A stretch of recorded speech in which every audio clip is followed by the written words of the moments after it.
नमस्कार दोस्तों।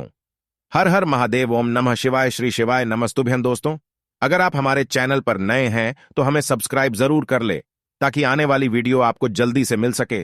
दोस्तों, जैसा कि 31 अगस्त को सावन का माह खत्म हो चुका है, भाद्रपद शुरू हो चुका है। आज है भाद्रपद की पंचमी तिथि। इस दिन हम कोई भी उपाय करते हैं, इसका करोड़ों गुना मिलता है।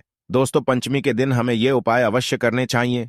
दोस्तों, हमने इस वीडियो में बताया है, भाद्रपद पंचमी के दिन घर में यहां पर जला दे, एक दीपक हो जाएगी सभी मनोकामना पूरी। ध्यान से सुने, पूरा सुने, आधा अधूरा सुनने से कोई लाभ नहीं होगा।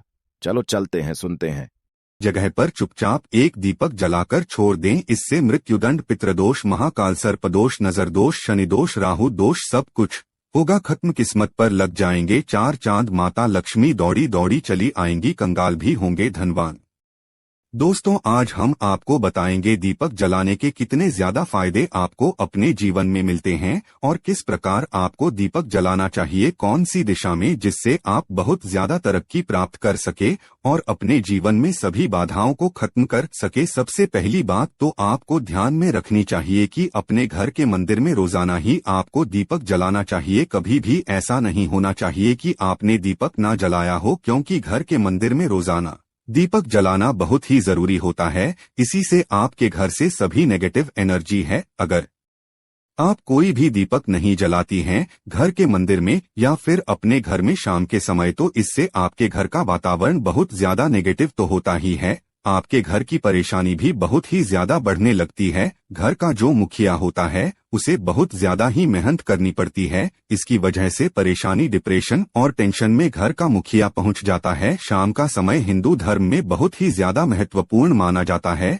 और जो लोग शाम के समय कभी भी घी का दीपक या फिर तेल का दीपक अपने घर में नहीं जलाते हैं तो उनके घर में हमेशा ही मुसीबत बनी रहती है। यानी कि एक मुसीबत से निकलते हैं तो दूसरी मुसीबत में उससे पहले ही फंस जाती है और हमेशा ही धन की समस्याएं, परेशानियां बढ़ती रहती है। उनके जो बच्चे होते हैं वो भी उनके खिलाफ होने लगते हैं, उनका कहना बिल्कुल भी नहीं मानते हैं। इसी तरह से घर का पूरा माहौल ही दुखपूर्ण होने लगता है। काफी लोग इन चीजों को मानते भी हैं लेकिन जानते हुए भी उपाय नहीं कर पाते हैं और भूल जाते हैं। उन्हें इन चीजों से होने वाले नुकसान के बारे में पता नहीं होता है। इसीलिए रोजाना आपको एक घी का दीपक या फिर तेल का दीपक जलाना बहुत ही जरूरी होता है। अगर आप नहीं जला सकते हैं तो कोई और व्यक्ति भी आपके घर में दीपक जला सकता है, लेकिन रोजाना दीपक जलाना बहुत ही जरूरी होता है। इसी से आपकी सभी नेगेटिव एनर्जी से हमेशा बाहर रहती है। दोस्तों, शाम का समय ऐसा होता है जिससे समय नकारात्मक ऊर्जा ये बहुत ही ज्यादा प्रबल होती है और आपके घर में प्रवेश कर जाती है। ऐसे में अगर आप घर में या घर के मंदिर में दीपक नहीं जलाते हैं तो नेगेटिव एनर्जी आपको बहुत ही ज्यादा परेशान करती है, आपके सभी काम बिगाड़ने लगती है। जिस समय सूरज डूब जाता है उसी समय ये नेगेटिव एनर्जी ज्यादा प्रबल हो जाती है। उसी समय आपको मुंह हाथ पैर धोकर दीपक जलाना चाहिए। अगर आप खुद नहीं कर सकते हैं तो कोई और व्यक्ति भी आपके लिए ऐसा कर सकता है। दोस्तों, अब जिस घर में बहुत सारे लोग बीमार रहते हैं या फिर बीमारी कभी भी ठीक नहीं होती है तो ये भी एक संकेत होता है कि आपके घर में बहुत ही ज्यादा नकारात्मक ऊर्जा आए हैं, जो परेशानियों को, बीमारियों को, मुसीबतों को बहुत ही ज्यादा बढ़ा रही हैं। इन सभी चीजों को खत्म करने के लिए आपको अपने घर में जब सूरज ढल जाता है तो उस समय घी का दीपक या फिर सरसों के तेल का या फिर तिल के तेल का दीपक भी पूर्व दिशा में आप जला सकते हैं। लेकिन रोजाना इन चीजों को करना बहुत ही जरूरी है, तभी आपको इसके लाभ मिल पाती है। अगर आपके घर में धन से जुड़ी समस्याएं, नौकरी, बेबस आय से जुड़ी हुई कोई भी समस्याएं हैं, अगर ऐसी समस्याएं बहुत ही ज्यादा होती है तो आपको अपने घर के उत्तर दिशा में रोजाना ही घी का दीपक जलाना चाहिए। इससे एक भी दिन आप मिस ना करें। अगर आप रोजाना उत्तर दिशा में घी का दीपक जलाते हैं तो इससे आपकी धन से जुड़ी हुई समस्याएं खत्म हो जाती है। जिन लोगों को नौकरी नहीं मिलती है तो उनको भी नौकरी मिलने लग जाती है। और अगर वही व्यक्ति जिसको परेशानी है और वहीं अगर रोज दीपक जलाता है तो इससे मिलने वाले फायदे और भी ज्यादा हो जाती हैं। शाम के समय घी का दीपक या फिर तेल का दीपक जलाना बहुत ही जरूरी होता है। आप कभी भी इन चीजों को नजरअंदाज ना किया करें, क्योंकि इन्हीं से आपके जीवन में परेशानियां बढ़ जाती है और आपको मुसीबतों का सामना करना पड़ सकता है। आपको ये जानकर हैरानी होगी कि जो भी घी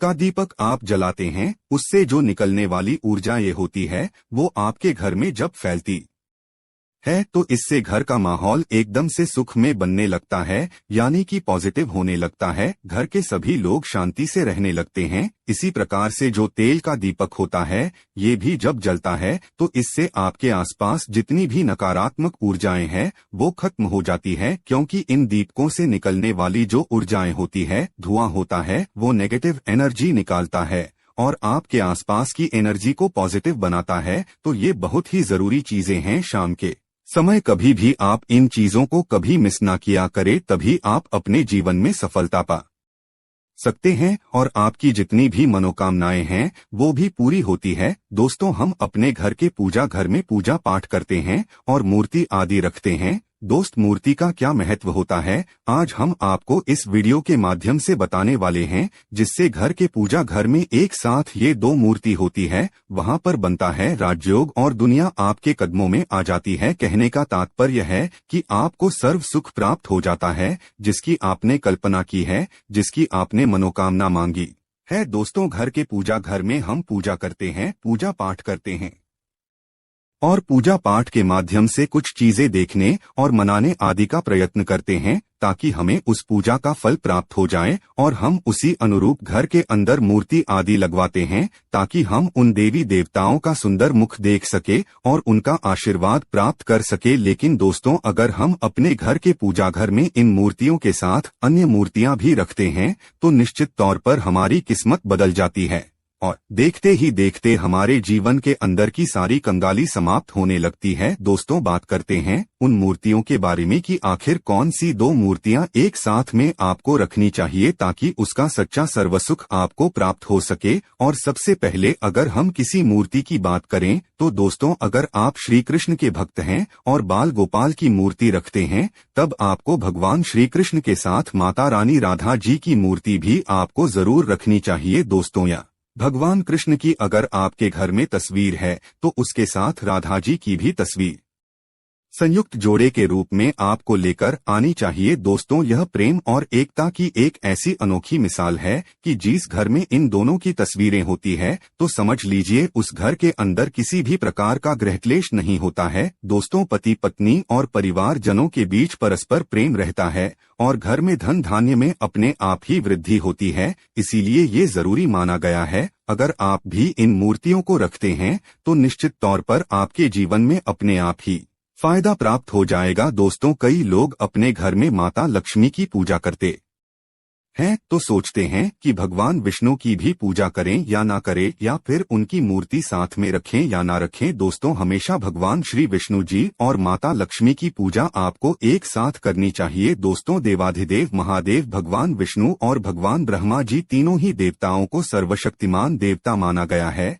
और 13 देवों में भगवान विष्णु जी को पूजा जाता है। तो अगर आप अपने घर के पूजा घर में लक्ष्मी नारायण जी की संयुक्त रूप में पूजा करते हैं तो निश्चित तौर पर आपके घर में दिन दुगनी रात चौगुनी वृद्धि देखने को मिलती है। दोस्तों, इसीलिए आप भगवान विष्णु जी के साथ माता लक्ष्मी जी की पूजा करें। अगर माता लक्ष्मी की अकेली तस्वीर है तो आपको उनके बाएं तरफ भगवान श्री गणेश और भगवान श्री कुबेर जी की मूर्ति या तस्वीर अपने घर के मंदिर में जरूर लगाने चाहिए। अगर आप माता लक्ष्मी जी के बाएं तरफ भगवान श्री गणेश जी की मूर्ति लगाते हैं या तस्वीर लगाते हैं तो आपको निश्चित तौर पर लाभ प्राप्त होता है और देखते ही देखते आपके जीवन के अंदर की कंगाली समाप्त होने लगती है और धन प्राप्ति के लिए आपको लक्ष्मी गणेश जी की संयुक्त रूप से पूजा करनी चाहिए। माना जाता है माता लक्ष्मी धन देती है तो भगवान श्री गणेश रिद्धि सिद्धि का भंडार और वृद्धि का विकास करते हैं। इसी वजह से इनकी पूजा बहुत जरूरी मानी गई है। दोस्तों, कई लोग पूछते हैं कि अपने घर में हनुमान जी की तस्वीर या मूर्ति रखें या ना रखें, या उनकी पूजा करें या ना करें। दोस्त, तो आपको निश्चित तौर पर हनुमान जी के अन्य देवी देवताओं के साथ में भी आप मूर्ति या तस्वीर रख सकते हैं। किसी प्रकार की कोई दो राय नहीं है कि आपके ऊपर हनुमान जी क्रोधित होंगे या नहीं होंगे। दोस्तों, इसके अलावा आप प्रभु श्री राम की तस्वीर भी अपने घर के पूजा घर में रखते हैं, तो आप हनुमान जी की तस्वीर रखें या ना रखें, हनुमान जी महाराज के निमित्त किसी भी प्रकार की पूजा या पाठ करना हो तो आप प्रभु श्री राम से कहे। दोस्तों, भगवान श्री राम के प्रिय भक्त हनुमान जी महाराज है और निश्चित तौर पर आपको उतना ही आशीर्वाद प्राप्त होता है जितना कि आपको हनुमान जी की मूर्ति या तस्वीर का पूजन करने से होता है। या फिर आप क्या करें, श्री राम दरबार की तस्वीर अपने घर में लेकर आए और श्री राम दरबार की तस्वीर का पूजन करें, या उनकी मूर्ति या उनके किसी प्रकार की कोई चीज आपके पास है तो आप उनका पूजन करें। इसमें सारे देवी देवताओं को आपको आशीर्वाद प्राप्त हो जाता है। हनुमान जी से लेकर माता सीता, भगवान श्री राम और अन्य देवी देवताओं का भी आशीर्वाद आपको प्राप्त हो जाता है। तो निश्चित तौर पर अपने घर के पूजा घर में एक साथ आप ये तस्वीर रख सकते हैं। आपके जीवन में राजयोग की प्राप्ति हो जाती है। दोस्तों, इसी तरह अगर आप अपने घर के पूजा घर में या किसी अन्य स्थान पर अगर कोई तस्वीर रखना चाहते हैं और उसे लगाकर अपने घर में लाभ प्राप्त करना चाहते हैं, तो अपने घर में या पूजा घर में आपको निश्चित तौर पर तेरे देवों की तस्वीरें या मूर्ति एक ही स्थान पर लाकर जरूर रखनी चाहिए। ब्रह्मा, विष्णु और महेश, इन तीनों की संयुक्त रूप से इनकी एक साथ तस्वीर अपने घर के मंदिर में या अपने घर में कहीं भी लाकर रख देनी चाहिए। माना जाता है कि इन तीनों देवताओं के एक साथ दर्शन करने मात्र से हमारे बड़े से बड़े विघ्न और बड़े से बड़े कष्ट ऐसे ही समाप्त हो जाते हैं। इसी वजह से इन तीनों की एक साथ में तस्वीर या मूर्ति लाकर आपको पूजा जरूर करनी चाहिए। दोस्तों, अब बात करते हैं कि कुछ ऐसी तस्वीरें होती है या ऐसी मूर्तियां होती हैं जिनको आपको अपने घर के पूजा घर में स्थान ही नहीं देना चाहिए। अगर आपने इन तस्वीर या मूर्ति को अपने घर के पूजा घर में स्थान दिया है तो समझ लीजिए कि आपको कंगाली का सामना करना पड़ेगा या फिर देवी देवताओं के क्रोध का सामना करना पड़ेगा। दोस्त, और एक बात बता दें कि मंदिर में कभी भी विषम संख्या में गणेश जी की मूर्तियां ना रखें, जैसे कि 1, 3 या 5 ऐसे रखना अशुभ माना जाता है। 2 मूर्तियों को एक साथ रखना शुभ माना गया है। अगर आप सिर्फ गणेश जी की मूर्ति रखते हैं तो इसके अलावा किसी भी प्रकार की मूर्ति आपको नहीं रखनी चाहिए। दोस्तों, इन्हें स्थापित करते वक्त ध्यान दें कि गणेश जी का चेहरा हमेशा घर के मुख्य दरवाजे की तरफ होना चाहिए ताकि आपको अच्छे और सच्चे धन लाभ की प्राप्ति हो। और इस बात का ध्यान रखें कि घर में अंगूठे से बड़े आकार का शिवलिंग आपको भूलकर भी नहीं रखना चाहिए। हमेशा एक छोटा सा शिवलिंग रखें और इससे ज्यादा शिवलिंग आपको नहीं रखना चाहिए। दोस्तों, वैसे तो आपको अपने घर में शिवलिंग रखना ही नहीं चाहिए, उसके बाद भी अगर आप रखते हैं तो अंगूठे के आकार से बड़ा शिवलिंग आपको नहीं रखना चाहिए। आप छोटा शिवलिंग रख दें और ध्यान रखें कि एक से ज्यादा शिवलिंग आपको भूलकर भी नहीं रखने हैं। घर में अगर आप शिवलिंग रखते हैं तो शिवलिंग के ऊपर आपको तुलसी भूलकर भी अर्पित नहीं करना चाहिए। अगर आपने शिवलिंग रख लिया है और उस पर तुलसी अर्पण कर दी है तो देवी देवताओं के क्रोध का आपको सामना करना पड़ेगा। दोस्तों, मंदिर में हमेशा अगर आप हनुमान जी की तस्वीर रखना चाहते हैं, आप हनुमान जी महाराज के अनन्य भक्त हैं, तो बैठे हुए हनुमान जी महाराज की मूर्ति की रखे। बजरंगबली रुद्र भगवान शिव के अवतार हैं, इसीलिए उनकी भी शिवलिंग की तरह ही मूर्ति रखी। साथ ही जो पति पत्नी होते हैं, वैवाहिक जीवन आपने नया स्टार्ट किया है तो हनुमान जी की मूर्ति या तस्वीर अपने कमरे में, अपने बेडरूम में आपको भूलकर भी नहीं रखनी चाहिए, अन्यथा आपको आपके जीवन में कई प्रकार के दोषों का सामना करना पड़ता है। दोस्तों, हनुमान जी ब्रह्मचारी हैं तो इस बात का आपको ध्यान रखना चाहिए। दोस्तों, राधा कृष्ण की मूर्तियां अगर आप जैसे अपने शयन कक्ष में सोते हैं और वो आपके बेड के सामने की तरफ रखी है कि जैसे कि आप सुबह उठें और आपको उठते ही पहले उनके दर्शन हो जाए, तो समझ लीजिए कि आपका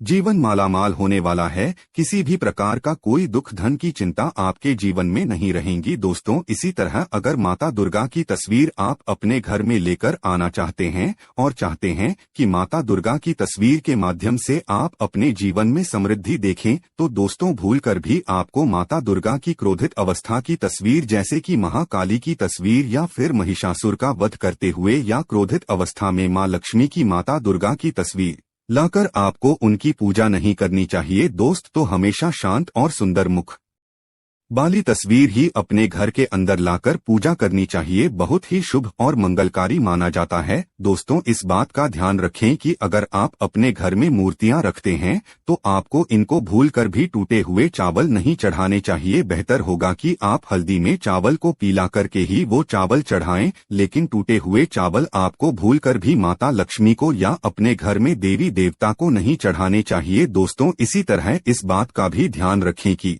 अपने घर के मृत परिजनों या पूर्वजों को मंदिर में स्थापित न करें। ऐसा करना अशुभ माना जाता है, और अगर आप ऐसा लगातार कर रही है तो निश्चित तौर पर आपके परिवार के ऊपर दोष लग सकता है और पितरों का भी दोष लग सकता है। पितरों की पूजा एक अलग स्थान पर की जाती है, घर के मंदिर में उनको स्थापित नहीं किया जाता है। दोस्तों, इसी तरह भगवान की तस्वीर या भगवान शनिदेव की राहु केतु के इस प्रकार की तस्वीरें अपने घर में ही नहीं लेनी चाहिए। प्रतीकात्मक रूप से आप घर के पानी रखने के स्थान पर उनकी पूजा कर सकते हैं, क्योंकि इनकी साधना तंत्र मंत्र और विशेष महत्व द्वारा की जाती है। घर के अंदर आप ऐसे ही इनकी पूजा पाठ आप नहीं कर सकते हैं। इनकी पूजा पाठ में अगर किसी प्रकार की कमी रह जाती है तो उनको बहुत ज्यादा क्रोध आ जाता है। इनके क्रोध का आपको सामना करना पड़ता है। इसी वजह से आपको इस प्रकार की तस्वीर या मूर्ति या अपने घर के अंदर नहीं रखना चाहिए। और जो पहले हमने आपको बताया उस प्रकार की तस्वीरें तो निश्चित तौर पर आप रखकर अपने जीवन में फायदा प्राप्त कर सकते हैं। दोस्तों, अगर आप भगवान भोलेनाथ से प्यार करते हैं तो कमेंट बॉक्स में लिखें हर हर महादेव। ओम नमः